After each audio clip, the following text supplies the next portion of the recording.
ब्रज विश्वविद्यालय भरतपुर के BA भाग तृतीय वर्ष के हिंदी साहित्य के प्रथम प्रश्न पत्र के सभी विद्यार्थी एवं विभिन्न प्रतियोगिता परीक्षाओं की तैयारी कर रहे प्रतियोगियों और हिंदी साहित्य प्रेमियों के लिए मैं आज आधुनिक हिंदी कविता के प्रमुख कवि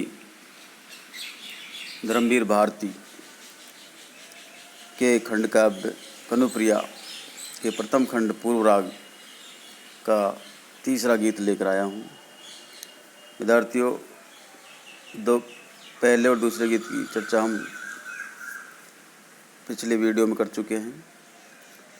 इस वीडियो में केवल हम यहाँ धर्मवीर भारती द्वारा रचित तीसरा गीत की सह प्रसंग व्याख्या प्रस्तुत करूँगा। ध्यान से सुने। गीत इस प्रकार है।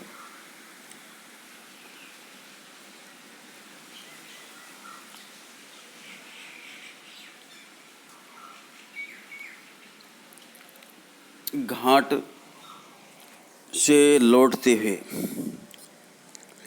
यमुना का तटवर्ती घाट है और वियोग श्रृंगार है और राधा का कथन है। राधा कहती है कृष्ण को संबोधित करते हुए, घाट से लौटते हुए तीसरे पहर की अलसाई वेला में मैंने अक्सर तुम्हें कदम्ब के नीचे चुपचाप ध्यान मग्न खड़े पाया। मैंने कोई अज्ञात वन देवता समझ कितनी बार तुम्हें प्रणाम कर सिर झुकाया, पर तुम खड़े रहे अड़िग निर्लिप्त वीतराग निश्चल।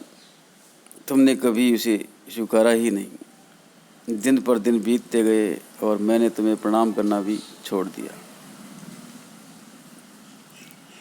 पर मुझे क्या मालूम था कि वह अस्वीकृति ही अटूट बंधन बनकर मेरी प्रणामबद्ध अंजलियों में कलाइयों में इस तरह लिपट जाएगी कि कभी खुल ही नहीं पाएगी। और मुझे क्या मालूम था कि तुम केवल निश्चल खड़े नहीं रहे,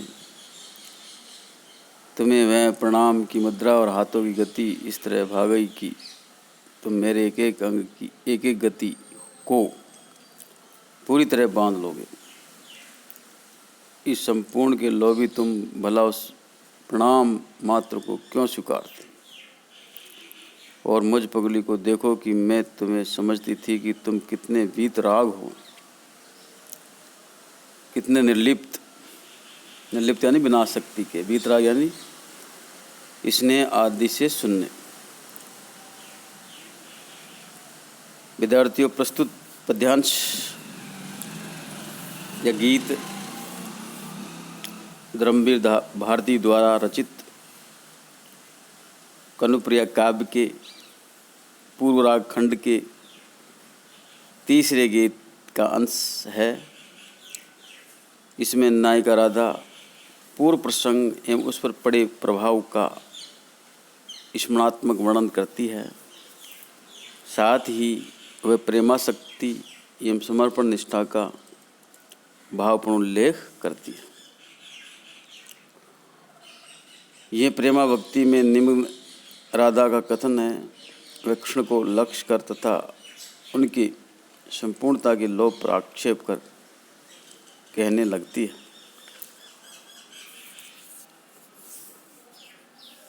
धर्मवीर भारती वर्णन करता है कि नायिका राधा पूर्व घटना का स्मरण करती हुई नायक श्री कृष्ण को लक्ष्य कर कहती है कि यमुना के तटवर्ती घाट से जब मैं लौट रही थी तब दिन का ढलता हुआ तीसरा पहर था। तब मैं प्राय देखती थी कि तुम कदम्ब के वृक्ष के नीचे चुपचाप ध्यान मग्न खड़े रहते थे। इस तरह तुम्हें चुपचाप ध्यान मग्न देखकर मैं समझती थी कि कोई अज्ञात वन देवता है। ऐसा समझकर मैंने अनेक बार प्रणाम करती हुई अपना सिर झुकाया। अर्थात अपनी भक्ति व्यक्त की। लेकिन तुम अड़ी निर्लिप्त निर्विकार आसक्ति रहित एवं निश्चल भाव से बिना हिले डुले उसी तरह खड़े रहे और तुमने कभी भी मेरे प्रणाम को या अभिवादन को स्वीकार नहीं किया, अर्थात प्रणाम का कोई प्रत्युत्तर या जवाब नहीं दिया या कोई प्रतिक्रिया व्यक्त नहीं की। इस तरह प्रतिदिन मेरे द्वारा प्रणाम करने और तुम्हारे द्वारा अनासक्ति रखने की प्रक्रिया में दिन पर दिन बीतते गए।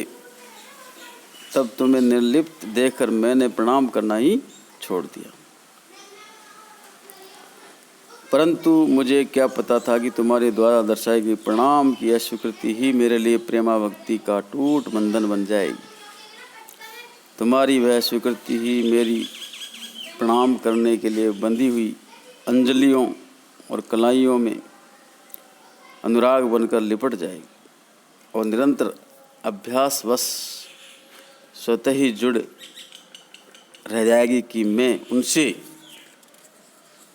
बंधी ही रहूँगी तथा फिर अंजलियों का यह बंधन अर्थात प्रेमा भक्ति का बंधन कभी खुल ही नहीं पाएगा।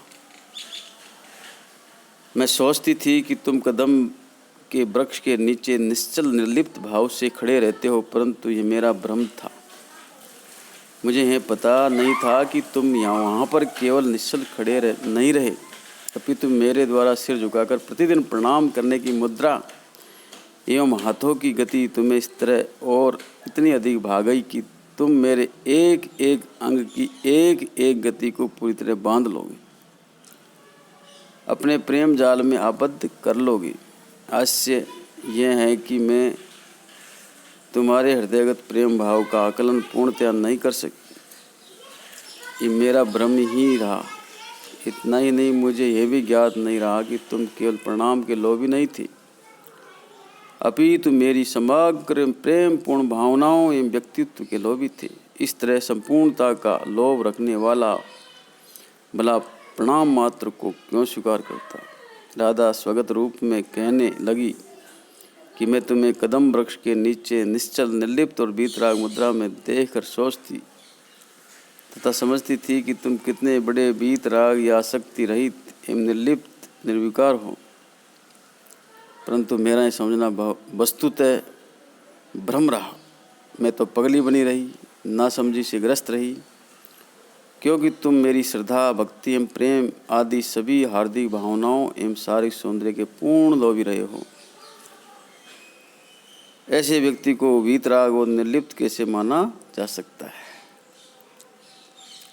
विद्यार्थियों,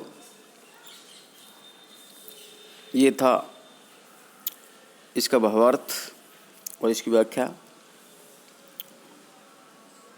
प्रेमा भक्ति जिससे की जाए, यदि वह उतना ही अधिक निर्लिप्त एवं नासक्त रहता है, वासनाहीन रहता है, तो उसके प्रति और भी निष्ठा बढ़ जाती है। फिर उसके न चाहने पर भी प्रेमा भक्ति स्वतः पल्लवित होती रहती है। आदर्श आचरण से ही तो निष्ठा बढ़ती है। इस तरह इसमें मनोभावों की सुंदर व्यंजना हुई। राधा की प्रेमा भक्ति निष्ठा तथा नायक के स्वार्थी आचरण की सुंदर व्यंजना भी इसमें हुई है। पूर्व राग दशा के वर्णन में पूर्णतः प्रतीकात्मकता है। इस पद्यांश की शब्दावली सरल सुबोध एवं भावाव्यक्ति मधुर है। विप्रलंब श्रृंगार की पूर्व राग दशा का भावपूर्ण चित्रण किया गया है। अनुप्रास उपमा परिकर परिणाम प्रवृत्ति प्रकाश परिकर एवं आक्षेप अलंकारों का प्रयोग हुआ है। विद्यार्थियों, इस गीत का सारांश यह है कि राधा कृष्ण को लक्ष्य कर कहती है, या नायक को लक्ष्य कर नायिका कहती है कि यमुना तट से स्नान करके लौटते समय मैंने तुम्हें कदम्ब के नीचे ध्यान मगन खड़े देखा, तो वन देवता समझकर मैंने तुम्हें प्रणाम किया, परंतु तुम निर्लिप्त भाव से खड़े रहे, तुमने मेरा प्रणाम स्वीकार नहीं किया। कुछ दिनों तक रोजाना प्रणाम करते रहने पर भी जब तुमने कभी प्रत्युत्तर नहीं दिया तो मैंने प्रणाम करना छोड़ दिया। लेकिन इस प्रक्रिया में मेरा हृदय पूरी तरह तुम पर रीझ गया। तुम भी केवल मेरा प्रणाम नहीं चाहते थे, अपितु मेरे संपूर्ण व्यक्तित्व के लोभी थे। वस्तुतः मेरा भ्रम था कि मैं तुम्हें वीतराग समझती रही, जबकि तुम संपूर्णता के प्रति आसक्ति रखते थे और मेरे रूप सौंदर्य के साथ ही मेरे हृदय पर स्वत्व रखने की लालसा रखते थे। तो विद्यार्थियों, ये थी धर्मवीर भारती के तीसरे गीत की सह प्रसंग व्याख्या भावार्थ एवं सारांश। इस वीडियो में इतना ही।